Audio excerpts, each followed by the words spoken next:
President Obama is focusing on foreign policy on his second full day in office. The new president says he wants to restore America's image around the world. Well, one of his first actions is going to be to fulfill a campaign promise on the war on terror. Here's reporter Jennifer Wishon.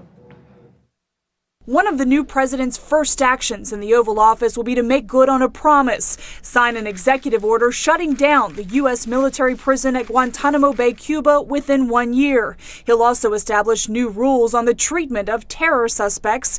He says it's part of the change Americans called for in his election. A time for reinvigorating our democracy and remaking our country. They've entrusted all of us with a great responsibility. The woman he chose as his chief diplomat is now officially part of his cabinet. During a private ceremony Wednesday, Hillary Clinton took the oath to become Secretary of State. It will be a key agency in the new administration since the president has given Mrs. Clinton a mandate to step up American diplomatic efforts around the world. Both the president and new Secretary of State are talking to State Department employees today. Obama can take the opportunity to address diplomacy in the Middle East, a subject he avoided during his transition, but one he promised to have plenty to say about as president. He's expected to name former Senator George Mitchell as special envoy to the region, a region that could present some of the most difficult foreign policy challenges of his presidency. Jennifer Wishon, CBN News, Washington.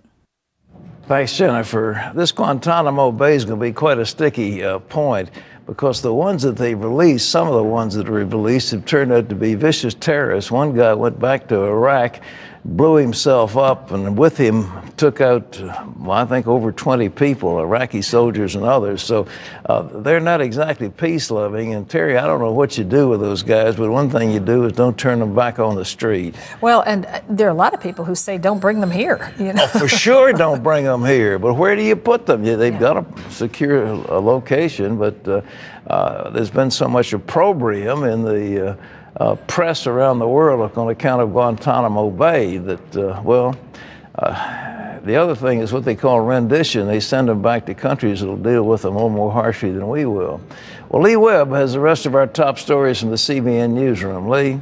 Pat, Carolyn Kennedy has withdrawn her name from consideration for the New York Senate seat. A Kennedy spokesman says the decision was made for personal reasons and reportedly over concerns for her uncle Ted Kennedy's health. New York Governor David Paterson now says he'll make a decision soon about who will fill the position vacated when Hillary Clinton became Secretary of State. Meanwhile, Senate Democrats are moving towards seating Minnesota Democrat Al Franken.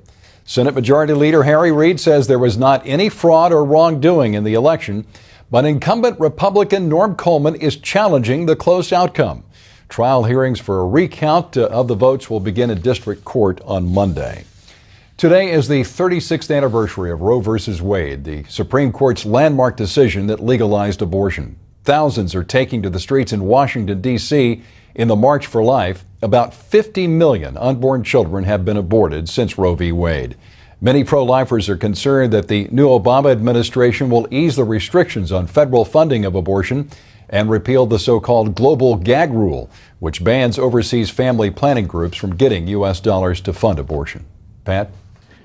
It's a shame when you think that we've killed more people by far, maybe 8 times as many here in this peace-loving United States as Adolf Hitler killed during the Holocaust. I mean, it's just unbelievable.